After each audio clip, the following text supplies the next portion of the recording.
दोस्तों, जब इस दुनिया में सब एक दूसरे से आगे निकलने की होड़ में दिन रात मेहनत करते हैं तो फिर दिमाग में टेंशन तो आ ही जाती है। लेकिन कहते हैं ना, विस्की का एक पैग अंदर तो सारी टेंशन छू मंतर। दोस्तों, ऐसा नहीं है कि व्यक्ति सिर्फ गमों में विस्की का पैग लगाता है। खुशी के माहौल में भी लोग अपने गम के समय का साथी विस्की को नहीं भूलते। दोस्तों के साथ 2-4 पैग लगा ही लेते हैं। थकान भरी जिंदगी में विस्की अमृत से कम नहीं दोस्तों। तनाव और थकान से मुकाबला करने के लिए विस्की के शौकीन कांच के गिलास में जरूरत के हिसाब से पानी, सोडा और बर्फ की टिकिया डालकर जादुई पैक बनाकर गटक जाते हैं। लेकिन दोस्तों, आपने कभी सोचा है कि इतनी अलग अलग ब्रांड की विस्की आखिर बनती कैसे है? और सड़कों पर लोगों को नशे में लड़खड़ा देने वाली ये विस्की बनती कैसे है? और इसमें ऐसा क्या मिलाया जाता है कि लोग गम और खुशी दोनों माहौल में इसकी ओर दौड़े चले आते हैं? और क्या है ऐसी इसमें कि दुनिया में करोड़ों लोग इसके बिना रह नहीं सकते? तो ये राज की बात आज हम आपको बताएंगे कि ये जादुई विस्की आखिर बनती कैसे है। लेकिन दोस्तों, सबसे पहले ये जानते हैं कि हमारे देश में विस्की की दीवानगी कितनी है। कितने लोग भारत में शराब पीते हैं? दोस्तों, क्या आप जानते हैं कि भारत की कुल आबादी में से करीब 20 करोड़ लोग शराब का सेवन करते हैं। बात करें कुल जनसंख्या की तो भारत की कुल जनसंख्या में से करीब 15% लोग शराब पीना पसंद करते हैं। और तो और दोस्तों, भारत दुनिया का दूसरा सबसे बड़ा शराब का मार्केट है।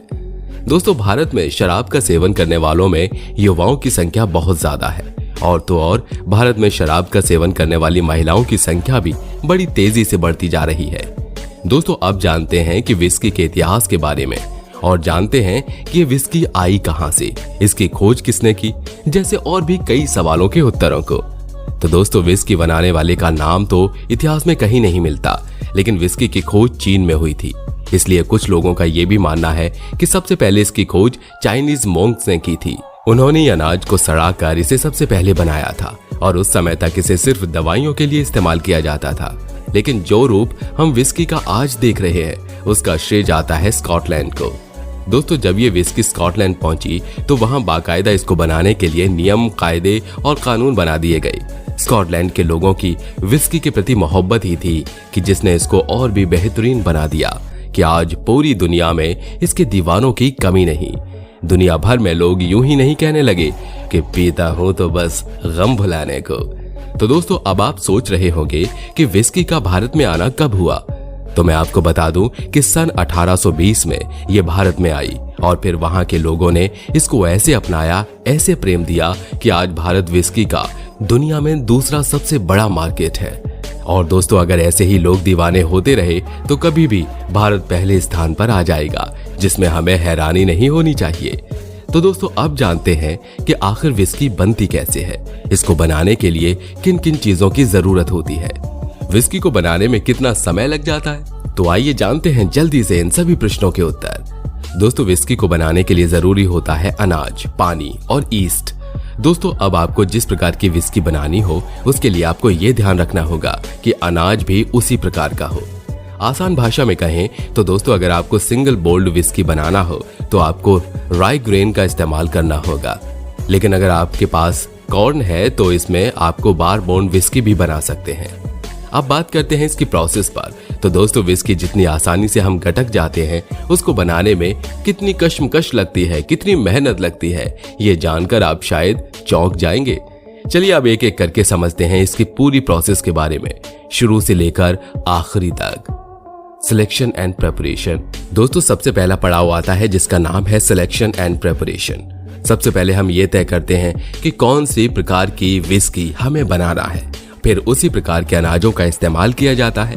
पानी की गुणवत्ता भी विशेष तौर पर देखी जाती है, क्योंकि अगर पानी में विस्की मेकिंग प्रोसेस को आसान बनाने वाला मिनरल लाइम हो तो फिर समझो हो गया सोने पर सुहागा। अगर नहीं तो फिर पानी को भी साफ किया जाता है। Melting process. दोस्तों, इस पड़ाव के बाद आती है अगली प्रोसेस जिसका नाम है मेल्टिंग प्रोसेस। ये प्रोसेस में सबसे पहले अनाज को अच्छे से पानी में भिगोया जाता है, फिर उसे नीचे फैलाकर सुखाया जाता है। ऐसा इसलिए करते हैं ताकि अनाज में मौजूद एंजाइम अच्छे से प्रोड्यूस हो सके। दोस्तों, इसके लिए 70 डिग्री सेल्सियस के तापमान में भी अनाज को कोयले के धुएं की मदद से सुखाया जाता है ताकि अनाज में मौजूद एंजाइम अच्छे से प्रोड्यूस हो सके। Mashing process. दोस्तों, अगली प्रोसेस है मैशिंग प्रोसेस। इस प्रोसेस में कोयले के धुएं में सुखाई गई अनाज को पीसने के लिए मिलों में भेजा जाता है। मिल में इस बात का विशेष ध्यान रखा जाता है कि कुल अनाज में से 70% मोटा हो, 20% उससे पतला और 10% बिल्कुल आटे के किस्म का हो। फिर इनको मिलाकर उसमें पानी मिलाया जाता है और फिर इसको अलग अलग टेम्परेचर पर पूरे सोल्यूशन को मैश किया जाता है। फिर 40 से 80 डिग्री सेल्सियस तापमान पर कुछ दिनों तक इसे रख दिया जाता है। इस पूरे सोल्यूशन में शुगर की मात्रा 20 से 30% पाई जाती है। Fermentation process. दोस्तों इसके बाद आती है चौथी प्रोसेस, जिसका नाम है फर्मेंटेशन। इस प्रोसेस में हमारे मैशिंग प्रोसेस से बने सोल्यूशन में ईस्ट मिलाया जाता है, जिससे सोल्यूशन में मौजूद स्टार्च शुगर में बदलने लगता है। दोस्तों इसी प्रोसेस को कहा जाता है शराब बनाने की प्रोसेस। यानी इस प्रोसेस के बाद हमें जो लिक्विड मिलता है वही होती है शराब, लेकिन इसके अल्कोहल की मात्रा ज्यादा होती है, इसलिए इसको कम करने के लिए इसको एक और प्रोसेस से गुजारा जाता है, डिस्टिलेशन प्रोसेस, जो होती है सबसे आखिरी प्रोसेस, जिसका नाम है डिस्टिलेशन। इस प्रोसेस में फर्मेंटेड सॉल्यूशन को निकालकर अलग किया जाता है, जिसे हम रॉ अल्कोहल कहते हैं। अगर कोई गलती से इसे पी ले तो उसकी जान भी जा सकती है, क्योंकि इसमें एथेनॉल की अत्यधिक जानलेवा मात्रा पाई जाती है। इस प्रोसेस में जानलेवा जहर को निकालने के लिए लिक्विड को कॉपर के बहुत बड़ी कंटेनर में रखा जाता है और जहर को निकालने के लिए इसे 70 से 80 डिग्री सेल्सियस तापमान पर गर्म किया जाता है और जहरीला एथेनॉल भाप बनकर अलग हो जाता है। फिर इसको ठंडी हवा से होकर गुजारा जाता है और फिर ये ठंडा होकर लिक्विड बन जाता है, जिसे पाइप के माध्यम से अलग अलग करके कलेक्ट कर लिया जाता है। इसके बाद जो लिक्विड बचता है उसकी हम जांच करते हैं कि इसमें अल्कोहल 40 से 60% है या नहीं, क्योंकि अगर 60% से ज्यादा पाया जाता है तो इसमें फिर पानी मिलाया जाता है ताकि अल्कोहल की मात्रा कम हो जाए। तो दोस्तों फिर बचता है आखिरी काम, जिसमें विस्की को फिर ओक लकड़ी से बने विशेष प्रकार के बैरल में भरकर रख दिया जाता है और कहते हैं कि इन बैरल में जितने लंबे समय तक विस्की को रखा जाता है उतनी ही अच्छी गुणवत्ता विस्की की होती चली जाती है। लेकिन पूरे विश्व में विस्की की मांग और उसकी खपत इतनी बढ़ती जा रही है कि इसे ओक के बैरल में रखना संभव नहीं, इसलिए कंपनियां डिस्टिलेशन प्रोसेस के बाद ही बॉटल्स में पैक करके विस्की को मार्केट में इस्तेमाल के लिए भेज देती हैं। तो दोस्तों ये थी पूरी प्रोसेस जिससे होकर बनती है जादुई विस्की। लेकिन दोस्तों अगर आज भी आपको मार्केट में जो महंगी महंगी विस्की मिलती है तो समझ जाइए वो जरूर ओक के बैरल में समय गुजार कर बनाई गई है। तो आप कह सकते हैं कि जितनी महंगी विस्की उतनी ही अच्छी उसकी गुणवत्ता और उतनी ही ज्यादा उसकी उम्र। दोस्तों विस्की सिर्फ गम भुलाने के लिए नहीं और नहीं सिर्फ तनाव कम करने के लिए पी जाती है। अगर विस्की का सीमित मात्रा में सेवन किया जाए तो इसके फायदे ही फायदे हैं। इसलिए अब बात करते हैं विस्की के हेल्थ पर होने वाले फायदों की। तो कहते हैं सीमित मात्रा में इसे लेने से कई बीमारियां भाग जाती हैं। विस्की के सीमित सेवन से दिल को भी सेहतमंद रखा जा सकता है। कहते हैं सर्दी जुकाम होने पर इसका सीमित सेवन फायदेमंद साबित होता है और तो और इसे पीकर याददाश्त भी बढ़ाई जा सकती है।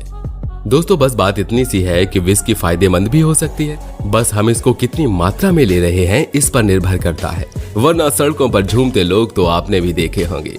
दोस्तों अगर आप ड्रिंक करते हैं तो जरूर बताइए कि क्या आपने भी अनुभव किया है कि जितनी महंगी विस्की उतना ही ज्यादा उसका टेस्ट, और आपकी पसंदीदा विस्की भी हमें कमेंट में बताना बिल्कुल मत भूलिएगा। दोस्तों वीडियो को लाइक करना तो बिल्कुल मत भूलिए और अभी तक आपने अगर चैनल को सब्सक्राइब नहीं किया है तो चैनल को सब्सक्राइब जरूर कर लीजिए और बेल आइकन को दबाइए और वीडियो को जल्दी से अपने दोस्तों को शेयर करिए। और इस वीडियो में फिलहाल इतना ही, मिलते हैं जल्द अगले वीडियो में। खुश रहिए, मस्त रहिए। शुक्रिया दोस्तों।